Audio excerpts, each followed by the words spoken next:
আসসালামু আলাইকুম আরহামতুল্লাহ বারাকাতু। শুরু করছি মহান আল্লাহর নামে। আমরা একটি গুরুত্বপূর্ণ বিষয়ে আজকে আলাপ করব এক বীর শহীদকে নিয়ে। আমরা সবাই জানি জুলাই আগস্টের যে আন্দোলন, এই আন্দোলনে অনেক লোক শহীদ হয়েছে, অনেক ছাত্র জনতা শহীদ হয়েছে, কিন্তু দুটো নাম সবচেয়ে বেশি প্রমোট হয়েছে। একটি হলো আবু সাইদ, আর একটি হলো মুগ্ধা। আবু সাইদের মৃত্যুর বিষয়টি নিয়ে আলাপ করব, যেহেতু তার ময়না তদন্ত রিপোর্ট আমাদের হাতে আসছে। এটি দেখলাম, ময়না তদন্ত রিপোর্ট দেখলাম। তাতে প্রথমত আমি ডাক্তার নয়, আমি সাংবাদিকতা করি, খেটে খাওয়া মানুষ। আমার কয়েকজন বন্ধু আছে যারা ডাক্তার, তাদের সাথে আলাপ করলাম, কথা বললাম। আসলে রিপোর্ট নিয়ে, এই ধরনের একটি রিপোর্ট নিয়ে সবার সাথে আলাপ না করলে কখনো ক্লিয়ার হওয়া যায় না। এখানে কিছু প্রশ্ন এসছে, যেমন প্রথমত, আমি যদি এটা নিয়ে যদি গভীর বা অধিকতর তদন্ত না হয়, তাহলে কিন্তু এই হত্যাকাণ্ডের দায়ী কারা বা কীভাবে তার মৃত্যু হয়েছে এটার ডেপথে কিন্তু যাওয়া যাবে না। তদন্ত রিপোর্টে যে জিনিসটি এসছে সেটি হলো, তার এই জায়গায় পিছনে ঘাড়ে প্রচণ্ড আঘাত ছিল, বড় আঘাত ছিল, এবং 3.5 ইঞ্চি পরিমাণ ইনজুর ছিল সেখানে, 3.5 ইঞ্চি। তার মানে হলো, এরপরে দেখা গেছে তার শরীরে অনেকগুলো প্রজেক্টর দিয়ে তাকে হিট করা হয়েছে। সেটা রাবার বুলেট হতে পারে। এখন তার যে জায়গাটা ইনজুর ছিল সেখানে প্রচুর রক্ত জমাট বাঁধা ছিল, তার শ্বাসনালীতে জমাট বাঁধা রক্ত ছিল, যেগুলো পাওয়া গেছে ময়না তদন্ত রিপোর্টে। তার এটা হতে পারে সাধারণত অনেক সময় রক্তক্ষরণ থেকে আপনার রক্ত জমাট বাঁধে, এটা আমরা ধরি নেওয়া যায়। আর এই ধরনের রক্তক্ষরণের পরে যেটি হয় সেটি হলো, রুগী অজ্ঞান হয়ে যেতে পারে, জ্ঞান নাও ফিরতে পারে, অথবা ফিরতেও পারে এভাবে, অথবা ধীরে ধীরে মৃত্যুর কোলে ডলে পড়তে পারে। এখানে যে বিষয়গুলো সামনে আসছে, যদি পুলিশ রাবার বুলেট মারে, আমরা তো পুলিশকে গুলি করতে দেখেছি, পুলিশ যদি রাবার বুলেট মারে, তাহলে রাবার বুলেট পৃথিবীর সব দেশেই পুলিশ ব্যবহার করে। রাবার বুলেটের উপর একটি গবেষণায় দেখা গেছে যে 1984 জন লোকের উপর গবেষণা করে দেখা গেছে, যারা রাবার বুলেটে আক্রান্ত হয়েছে তাদের মধ্যে মাত্র 53 জন মারা গেছে, আর 300 জন ছিল সিরিয়াস ইনজুর্ড। তো এখন কারা মারা যায়? রাবার বুলেটে মারা যায় যদি হার্টে বা ফুসফুসে এই জায়গাগুলো আঘাত হয় এবং কাছে থেকে যদি গুলিটা করা হয়। আবু সাইদের কিন্তু এসব জায়গায় গুলি লাগেনি।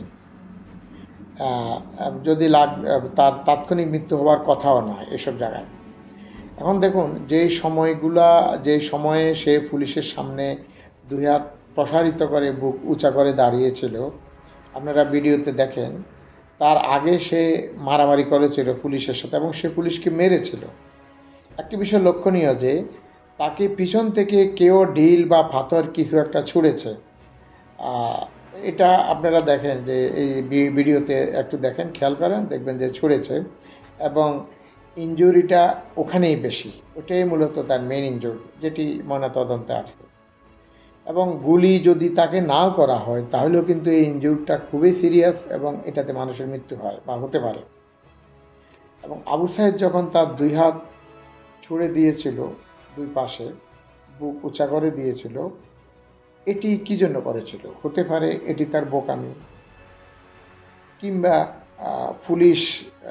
পুলিশের গুলি করার প্রয়োজন ছিল কিনা যেখানে সে এই অবস্থায় ছিল, কিংবা পুলিশ গুলি করলে কত দূর থেকে গুলি করেছে, এই বিষয়গুলো কিন্তু এখন অধিকতর তদন্তের দাবি রাখে। আরও বিষয় আছে, যেমন মনে করুন, পুলিশের বুলেটে মরেছে, এটা কিন্তু এখন বলা যাচ্ছে না। কারণ রাস্তায় কিংবা তার শরীরে যখন পুলিশ গুলি করেছে, আমরা যারা ভিডিওতে দেখেছি, সেই ভিডিওতেও আপনারা দেখুন, তার ওই যেখানে গুলি করেছে সেখানে রাস্তায় বা যেখানে সে বসে পড়েছে, রাস্তায় কিংবা তার শরীর থেকে জর্জরিয়ে কোনো রক্ত বের হয়নি। তো সুতরাং এটা আমরা ধরে নিচ্ছি যে ইনজুরিতে মারা গেছে, এটার সম্ভাবনাই বেশি। তাকে ৩টার সময় সে আক্রান্ত হয়েছে, গুলি খেয়েছে, যাই বা পিছনে আঘাত পেয়েছে, ঘাড়ে, যেটাই হোক, কিন্তু ৮টা পর্যন্ত তাকে হাসপাতালে নেওয়া হয়নি। এখন ৩টা থেকে ৮টা, সে গুলি খেলো ৩টায়, ৮টা পর্যন্ত তাকে কেন হাসপাতালে নিয়ে নেওয়া হয়নি? হতে পারে সে বাসায় গিয়ে কিছুটা স্বস্তি বোধ করতে পারে, এই কারণে নেওয়া হয়নি। অথবা নিবে কি নেবে না, নিবে কি নেবে না, রোগীর কন্ডিশনের উপর ভিত্তি করে অবস্থা, এই সিদ্ধান্তহীনতায় তারা নিতে পারেনি। অথবা কেউ চেয়েছে সে মারা যাক, তাতে আন্দোলন তুঙ্গে উঠবে, অথবা সে নিজে শহীদ হতে চেয়েছিল। এখন এখানে যে বিষয়টি গুরুত্বপূর্ণ সেটি হলো ৩টা থেকে ৮টা এই সময়টায় কি হয়েছিল, এটা তদন্ত করার দরকার। এই সময়টায় সে কোথায়, কিভাবে ছিল, কতটুকু ছিল, মৃত্যুর আগে তার লক্ষণ কী ছিল, এগুলা বের না হলে তার মৃত্যুর সঠিক কারণ জানা যাবে না। এখন রাবার বুলেট কি পয়জন ছিল? ময়নাতদন্তের রিপোর্ট যেটি আসছে সেটি হলো তাকে হয়তো পাথর জাতীয় কিছু দিয়ে আঘাত করেছে, পিছনে যেটি আঘাত তার লেগেছে, সেখানেই কিন্তু এই কারা সেই আঘাতটা করেছে, এই সেটা পাথর হোক, ডিল হোক, ইট হোক, বা যেটি হোক, বা অন্য কোনোভাবে আঘাত হোক, যেহেতু চিহ্নটা এখানে 3.5 ইঞ্চি পরিমাণ পাওয়া গেছে ইনজুর্ড, তাহলে এই আঘাতটা কে করেছিল তাকে খুঁজে বের করতে হবে। যদি এই পুলিশ তাকে রাবার, মোদ্দা কথা হলো পুলিশ কত দূর থেকে তাকে রাবার বুলেট ছুঁড়েছে বা গুলি ছুঁড়েছে, গুলি ছুঁড়লে রক্ত বের হয়নি কেন, বা হয়েছে কিনা। তারপরে ৩টায় ঘটনা ঘটলো, ৮টা পর্যন্ত তাকে হাসপাতালে নেওয়া হয়নি কেন, মৃত্যুর আগে তার লক্ষণ কী ছিল, রাবার বুলেট মারা কি আদৌ প্রয়োজন ছিল, এই কারা তাকে পিছন থেকে আঘাত করেছিল ঘাড়ে, এই টোটাল বিষয়গুলো তদন্ত